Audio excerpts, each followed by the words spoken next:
Every year, we see big-name quarterbacks sign with new teams or get traded. These moves often completely alter the courses of those franchises, for better or for worse. Protected this time, Gino over the middle, and that's picked! In today's video, we will go over 7 notable quarterback moves that took place in 2025 and see if they were worth the contracts they were given. Now, not all quarterback contracts are equal. In fact, there's a massive range of contracts in the NFL. And here's a chart for context. There were at least 100 quarterbacks on NFL contracts during the 2025 season. And here's the different tiers of contracts. At the bottom, you have the guys making league minimums, which are essentially third stringers and practice squad guys. These dudes make a little less than $250 grand up to $1.5 million per year, and are most likely on one-year deals. The next category are players drafted after the first round who are still on their rookie contract. They make somewhere between 1 to 2.7 mil per year. Moving up, you have the mid to late first round quarterbacks still on their rookie contracts making 4 to 6 mil per year. Then you have the veteran backups usually signing one-year deals in the $2 to $8 million range. Top 5 picks still on their rookie deals are next on the list, making 8 to 12 mil per year. Then you have the bridge quarterbacks that are usually expected to be the team starter, typically on a 1 to 2 year deal. These dudes make somewhere in the $10 to $21 million ballpark. Next is the underrated solid starter contracts, which goes to quarterbacks who are proven starters, but may not have enough talent or ability to be considered a superstar. So they get a deal somewhere between the bridge quarterback and superstar deal. This lands them in the $33 to $40 million range. And there's not many of these in the NFL currently.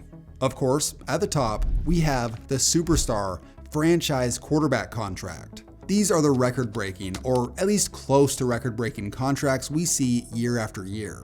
Currently, there is 15 NFL quarterbacks making over $45 million a year, which often takes up more than a sixth of a team's entire salary cap. It's also important to note here that just because the contract is for a superstar level player doesn't mean that that quarterback is a superstar. Time and time again, a team finds themselves in limbo deciding if their quarterback, who's proven at least to be an average or slightly above average starter, is worth paying all this money to. And often they're not. But the alternative reality usually involves letting them leave to another team and trying to find another guy, which is a very risky strategy. I have confidence in the extensive work that our group put in to understand Deshaun. I'm really looking forward to coaching Deshaun. Watson faking to Chubb to the end zone, it's picked off! Oftentimes having a quarterback who is an average starter, maybe like Tua, really puts you in a bind as a franchise because you either pay them and you're usually mediocre after that, or you take the risk of trading them, trying to get a bunch of draft capital and drafting a guy, which is usually a crapshoot, or you buy another free agent quarterback, which usually they're on the market for a reason, and you're gonna overpay for a guy. So it's a tough situation to be in. But anyways, let's get back to the topic here and focus on the 2025 quarterbacks on new teams. First up, Daniel Jones. The Colts have lived in NFL purgatory since drafting Anthony Richardson. From the mix of his injuries to poor play, the team has hovered in that 8 to 9 win range since drafting him. Steichen made bridge quarterback Gardner Minshew look pretty solid in 2023, and he had a little bit of success with Joe Flacco after that, but it didn't translate to wins. Entering 2025 and lacking confidence in Richardson's development, the team signed Daniel Jones to a 1-year, $14 million deal, which lands him in bridge starting quarterback territory. This is the kind of deal you give to a guy that you don't think is going to be the backup, but is going to be your starter. There was a supposed quarterback competition throughout the offseason and training camp. However, they made it clear that Jones was going to be their starter after they announced the decision on August 19th. There was pretty much no hype for Jones coming in. The previous year saw him get released mid-season by the Giants, ending his turbulent 6-year run in New York.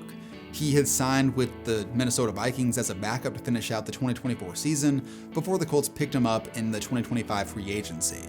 Right away, Jones began blowing away expectations. 10, Jones going deep. Oh, he's got him. He's got Pierce. Caught. Flag Moss to the 21. Halfway through the season, Jones looked like a legit MVP candidate, leading the Colts to a 7-1 record while leading the league in passing yards, putting up an absurd 109.5 quarterback rating, and accumulated 17 touchdowns to just 3 turnovers. The Jones-led Colts were the first team in NFL history to score on their first 10 possessions of the season, and their 103 points through their first 3 games are the most to start a season in their franchise's history. The conversation throughout the early part of the season became focused on just how much the situation you're in matters, especially as a quarterback. Jones never looked anything close to this in New York. During 2025, he was efficient, made big plays, and could be relied on in big moments. Things did slow down though. Jones had a really rough game against the Steelers, and the team lost 4 of the next 5. In that stretch, Jones suffered a fractured fibula against the Chiefs. Jones, tough as nails, attempted to continue playing, but it definitely altered his play style. Then in the game against the Jags, Colts fans' hearts broke when Jones sustained a season-ending Achilles injury. With Anthony Richardson on IR as well, the Colts were so desperate to keep the season alive that they signed Phillip Rivers, who had been retired since the end of 2020. What is your playing weight? What do you weigh right now? Right this second? I'm not sure, Greg. And as fun as the few weeks were with him playing, it didn't translate to wins. And after starting as the hottest team in the league, the Colts lost 7 games in a row to finish 8-9. For Jones, the signing was certainly a season and career-altering move. It led both Jones and the Colts to looking the best they had in years. With the injury though, it's hard to know what the end of the season would have looked like with Jones healthy. He was playing well, but prior to him landing on IR, they had a brutal upcoming stretch of games that included the Seahawks, Niners, Jags, and Texans to end the year. His play had already slipped a bit prior to that injury. Looking into the future is tough as well. Achilles injuries are one of the worst injuries a player can suffer. Rarely do guys ever come back at the same level they were previously. It takes a physical and mental toll that is unquantifiable. Not everyone is 2012 AP bouncing back from serious injuries. More often, they lose a step and lose some confidence. Plus, with a late season injury, who knows when he'll even be ready to go for next year. Next up, we have Aaron Rodgers. After 2 years with the Jets, the team announced their intention to part ways with the quarterback. The 41-year-old gunslinger became a free agent in March of 2025, giving him the freedom to sign with a new team. So we sit down in the office. I think we're going to have this long conversation. I've flown across the country, and 20 seconds in, he goes, "So do you want to play football?" And I was like, "Yeah, I'm interested." And he said, "We're going a different direction at quarterback." And I was kind of shocked. Now, not shocked because I didn't think that was a possibility, but shocked because I just flew across the country. You could have told me this on the phone.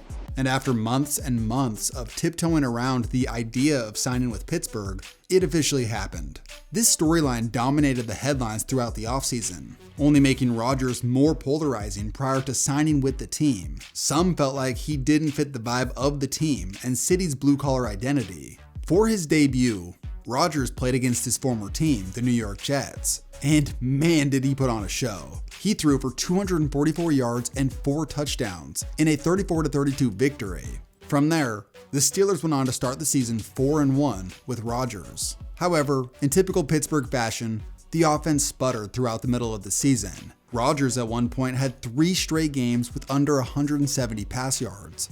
Entering the finale, the team was in a win-and-you're-in battle for the AFC North against the Ravens.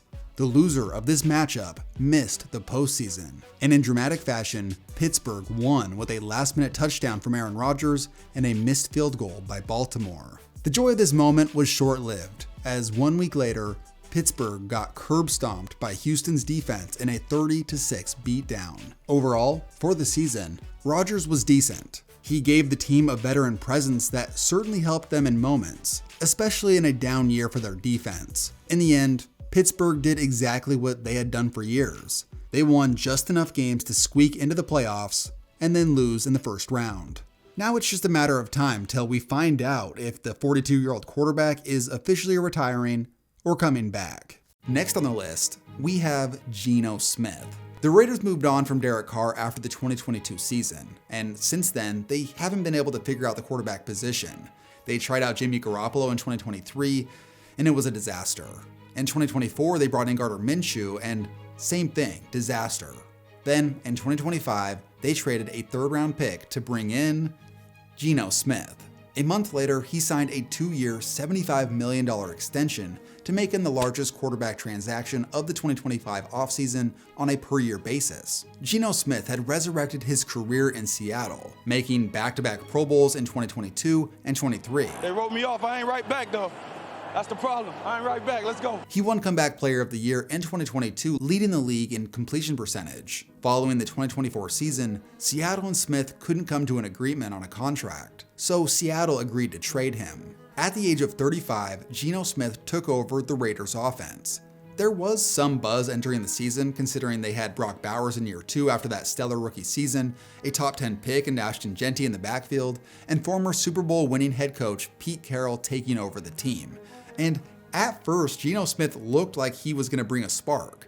On opening day, he threw for over 360 yards and a touchdown in a victory over the Patriots, which, now looking back, it's pretty wild. It was a great start to the year, but unfortunately, the success was short-lived. The Raiders lost their next 4 games, with Gino throwing 5 touchdowns to a league-high 8 interceptions. The blowout loss to the Colts was an absolute embarrassment, and the bad football didn't stop there. Gino Smith gonna run for it, and he is picked again! 2 weeks later, Gino threw for just 67 yards in a 31-0 shutout. Long story short, the season was a football abomination. With Gino starting games, they went 2-13, with him leading the league in interceptions. And ultimately, the Raiders ended the season securing the #1 overall pick, which they're pretty much guaranteed to use on Fernando Mendoza. It's hard to imagine that Gino Smith will last much longer in Las Vegas. Pete Carroll was the guy who wanted him there, and he got fired. Now, in fairness to Gino, this is a regular issue with the Raiders. A recent ESPN article talked about the collapse of the 2025 Raiders and what influence Tom Brady had on the organization. And here's a direct quote from the article. Interviews with 22 people in and around the team and the league point less to Brady as the cause of another failed year than continued dysfunction, symptomatic of an impatient owner, a misaligned front office and coaching staff, and players who lost respect for their coaches. This is an all too common story for dysfunctional organizations, a theme that we will continue to see throughout this video. Next up, we have Russell Wilson and Jameis Winston. As we said earlier, the Giants decided to cut bait with Daniel Jones midway through the brutal 2024 season. The team ended the year 3-14 with one of the worst offenses in the NFL. To address the hole at quarterback, they snagged their long-term answer in the 2025 NFL Draft with selecting Jackson Dart in round 1. But prior to making that move, they brought in a couple free agents, Russell Wilson and Jameis Winston. In the span of less than 2 months, the Giants had added 3 quarterbacks. And disregarding the rookie, let's look at the 2 free agents. The first of which was Jameis Winston, who signed a 2-year, $8 million deal. This was your typical veteran quarterback contract. However, he was named the 3rd-string quarterback, which made him a pretty expensive 3rd stringer. Before the end of the season, he was spending more time on TV than playing for the Giants. Now, in fairness, it's hard to quantify the impact of a veteran quarterback, considering they can have a beneficial voice in the quarterback room for a young rookie. Sometimes they're just an extra coach. Jameis overall ended up starting 2 games in 2025, both of which were losses, although he did have a pretty epic receiving touchdown against the Lions. For Russell Wilson, he signed a 1-year, $21 million deal, putting him at the high end of bridge quarterback contracts. He was coming off a pretty decent season with Pittsburgh, where for a brief moment he looked like a solid NFL starter again.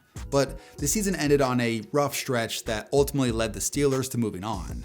Clearly the year was impressive enough though to still garner interest, and at the age of 37, Wilson took over as the Giants' initial starting quarterback. But after 3 games, the fans and coaches had seen enough. What's wild was in week 2, he put up over 450 passing yards and 3 touchdowns. However, the team lost all 3 games, and the other 2 games were brutal. It was time for the rookie Jackson Dart, who came in right away and played so well that people immediately dismissed Wilson. Even when Dart got briefly hurt in a game and Wilson had to come in, the fans were not happy, and Dable followed Dart around like a dog, hoping to get his young quarterback back in the action as soon as possible. In the end, Russell Wilson basically served the role of a veteran backup, who, after 3 games, the team had no intentions of playing again.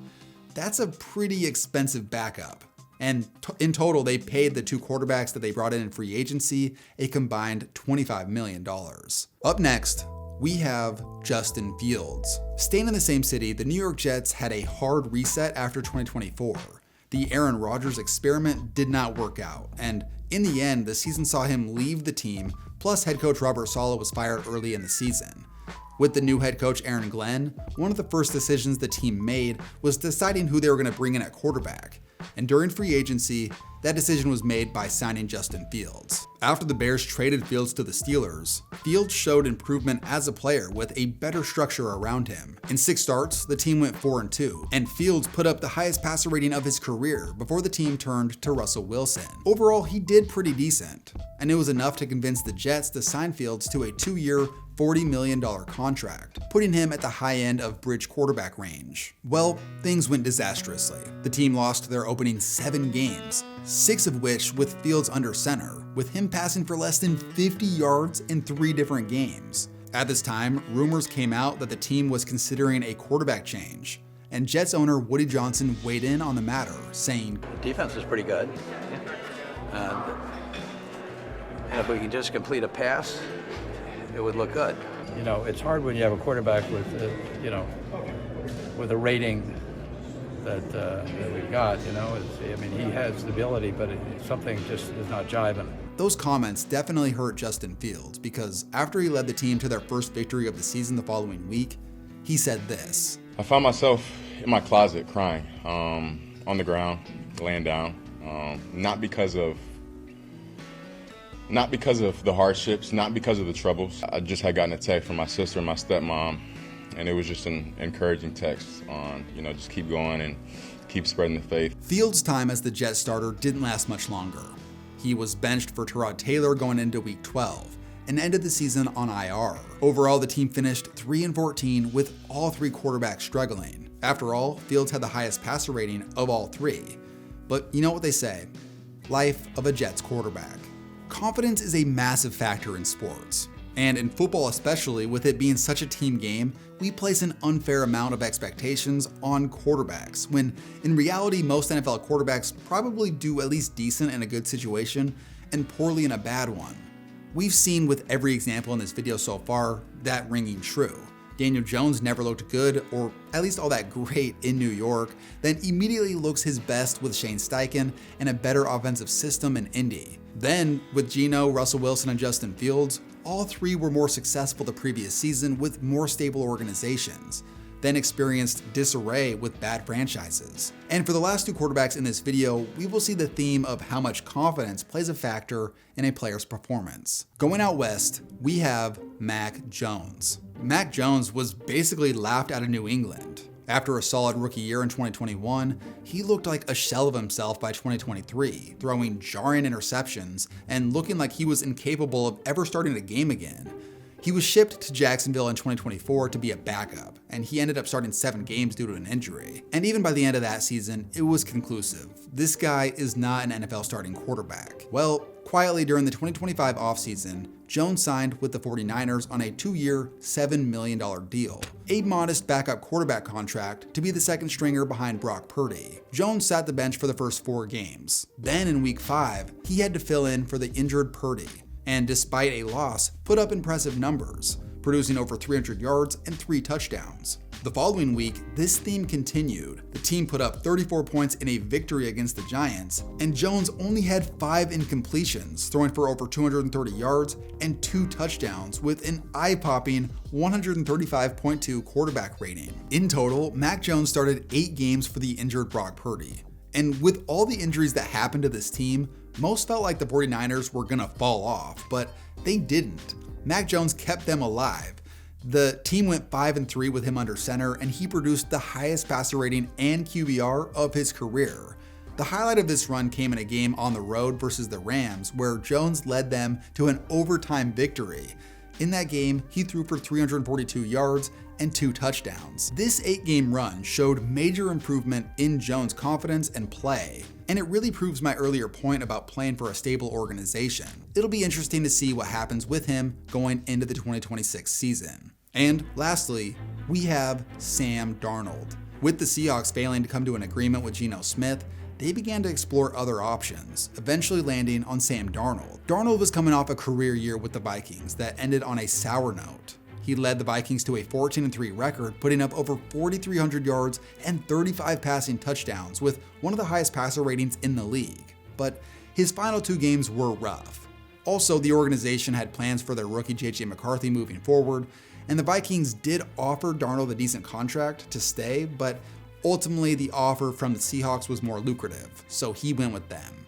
It was a 3-year, $100.5 million deal to come and be the Seahawks starting quarterback. This landed him in the mid-tier starting quarterback range. Preseason odds had the Seattle team finishing around 8 to 9 wins, a team that would most likely be fighting for a wildcard spot, but probably come up just short. However, the defense, which was expected to be solid, was even better than anticipated, and Sam Darnold proved he wasn't a fluke.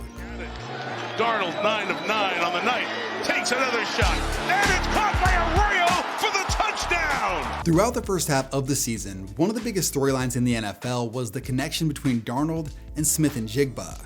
Smith-Njigba was the number 2 receiver previously behind DK Metcalf, but the team shipped Metcalf out of town prior to 2025. And this move proved to be a wise one, as Smith-Njigba was clearly ready to be a bona fide number 1 wideout. In those opening 9 games, the team went 7-2, with Darnold having another Pro Bowl level season. He put up an insane quarterback rating to that point, while producing 17 touchdowns to just 7 picks. Now, statistically for Darnold, things certainly slowed down after that amazing start, but he still finished the year with over 4,000 passing yards and a Pro Bowl nod for the 2nd year in a row. Plus, he began to dismiss the narrative of him not playing well in big games. They had that incredible comeback against the Rams on Thursday night in Week 16 that saw some clutch, big-time throws and the eventual game-winning touchdown and 2-point conversion.